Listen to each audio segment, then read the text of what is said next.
Hey folks, Mike Murtis Gamer Logic here, and this is my review of Castlevania the Animated Series, a series that just debuted its first season of 4 episodes on Netflix last night. And I'm going to try to keep this as spoiler-free as I can, but stuff's just going to come out, folks. So if you want a spoiler-free review of this animated series, here's my review of it. You're a Castlevania fan? Go get the Netflix trial, or if you already have Netflix, there's no reason why you shouldn't watch this. It is a very enjoyable adaptation of the Castlevania saga. Go check it out. Now, if you want to go ahead and be spoiled, or you've already seen it and you're just here to hear my thoughts, well, listen, because I'm about to blab on and on and on forever. So let's talk about this Castlevania the Animated Series. It's been around for a while. It's been around a lot longer than you think. It's been around for 10 years. That's right, the early conception, the first draft of this script for Castlevania the Animated Series is 10 years old. And I didn't realize this until I started watching the second or third episode of Castlevania and was listening to two of the characters talk to each other, and I went, I've heard this before. I've read this before. And I thought, that's right. Back in 2007, I stumbled across a website called DraculasCurse.com, which eventually became CastlevaniaDraculasCurse.com.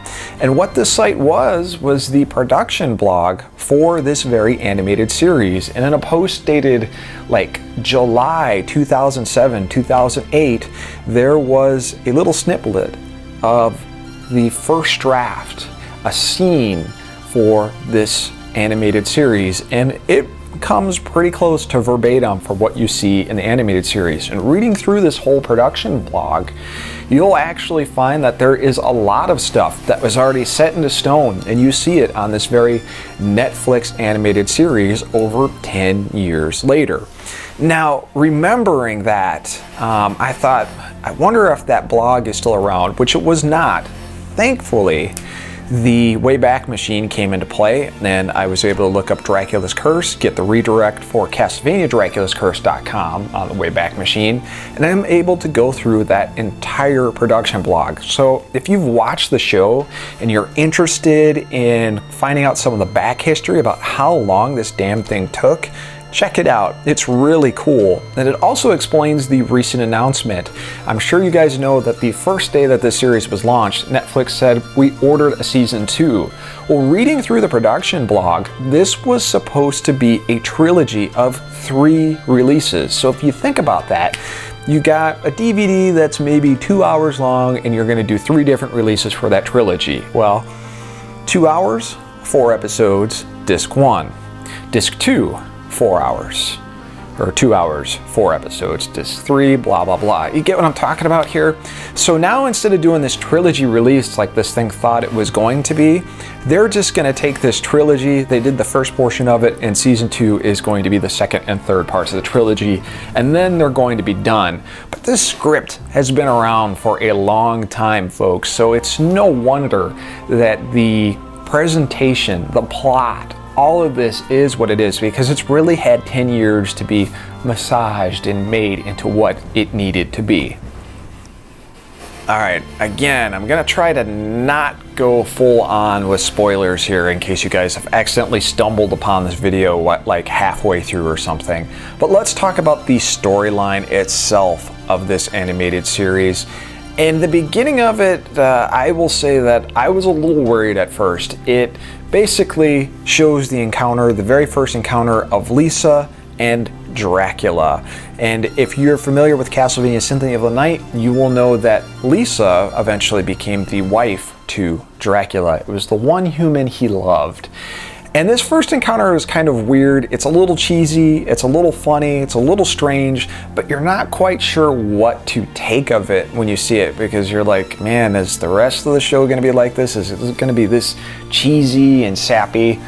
And they get through their initial encounter, and you see what happens a few years later, and you go, whoa, they just really kick this up a notch. And you get to see the reason why Dracula has decided that it is time to take his vengeance upon this country and destroy it. And you actually feel bad for the guy. As much as he's laying waste to so many human lives and just destroying this country, he actually has a legitimate reason for wanting to do this to everyone in this countryside, which is pretty cool. It's a really cool development on Dracula as a character himself in the game and in the Castlevania saga. So obviously we can't have Castlevania without a Belmont, right? And we get to Trevor Belmont, and it just so happens that he is a drunk. He really doesn't care. He sees the countryside getting laid to waste by Dracula and his minions, and he doesn't really care because the church has excommunicated his family. They demonized his family. So now he's kind of in the state of mind that he's just going around to get a little bit of sleep, a little bit of food, a little bit of booze, and he's just going to move on. He doesn't care that this country's being destroyed. He's actually kind of finding it funny because, you know what? He and his family could have stopped this, and instead the church and everyone else really just spat upon him and his family, and now people are paying for it. But the thing is, as much as he gives the notion that he doesn't care, the legacy of his family, the destiny of his family shows true, and he knows that he needs to stop this, and eventually he does decide to step up to the plate and help. Now, a great counter to this I don't care attitude is Sipho, or Sipho. I always forget what the correct pronunciation of her name is. But she is a very, very cool character. She's not your typical damsel in distress. She is a part of a group of people called Speakers who verbally and mentally take the secrets of the world and spread them across their order. They don't write them down, but they keep passing these secrets down. And it just so happens that out of all of these speakers, she is a magician, and she can summon ice and fire like you saw in Castlevania 3. And it's hilarious with what her interactions with Trevor Belmont is, because quite frankly, she's disgusted by him. She's not impressed with him at all, but she knows that he is a Belmont and she needs him to defeat Dracula. And then we move on to Alucard.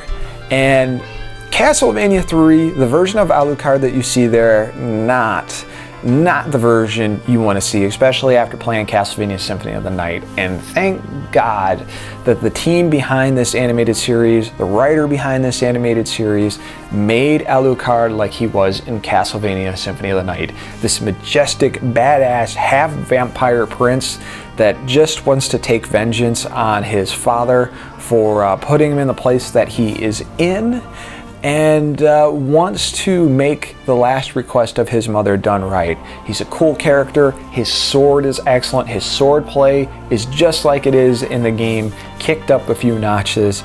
And again, he's just this great counter to the other two characters in the series. Now, a lot of people are wondering, hey, where's Grant?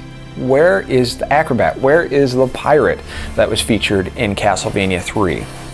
He is in this series. He will be in Season 2 unless something has changed. Again, if you follow that early production blog for DraculasCurse.com, CastlevaniaDraculasCurse.com, he said, one of the guys on the production team said that, you know what, he's not going to be in this first portion. And that was way back in 2007, 2008. So I think that is still going to hold true here for the rest of the series. Now, animation-wise, the animation is decent. The opening title sequence is incredible. There's a couple of times where you're watching it and the characters' mouths are moving, but there's no audio for it, so I don't know what the deal is there. That, of course, is something that could be fixed in a Blu-ray or a DVD release. Voice acting's alright. There's some sections where it's not really cringe-worthy, but it's just the performance wasn't there, but it gets a lot better as you go through the 4 episodes, and you will go through them quick. Now, my only major complaint about the Castlevania animated series is the music. And that is nothing against the musician who put the music for this series together. It's great, but it fits into something more that would be meant for like Lords of Shadow, the first and the sequel, rather than it does something like this. There is no original Castlevania music here. You won't hear Bloody Tears, you won't hear Deja Vu, Vampire Killer, all of those. None of them are around for this, and I wish they would have implemented them in some way, but that is a, well, as much as I say it's a minor complaint, that's probably my only major complaint for this show. So I've said a lot about this. Overall, did it turn out the way I wanted to see it? It came pretty damn close, other than the music. It was excellent to watch. I am definitely looking forward to the other 8 episodes that we're going to get sometime next year. The script, from what I understand, is already done for that. They just got to get this production in, and we'll be ready to go. But overall, I am very, very pleased with it. And as a Castlevania fan, it's definitely fixed the different interpretations we've seen of Simon Belmont, Trevor Belmont, Dracula, Alucard throughout the years, essentially, because our only other look was Captain N, and that was pretty bad. So I know there are many other reviews for this Castlevania animated series on YouTube and everywhere else, but a lot of people asked me to state my opinion on it, and my opinion is it's worth watching. Excellent adaptation from a video game to an animated series. Check it out. Thanks for watching.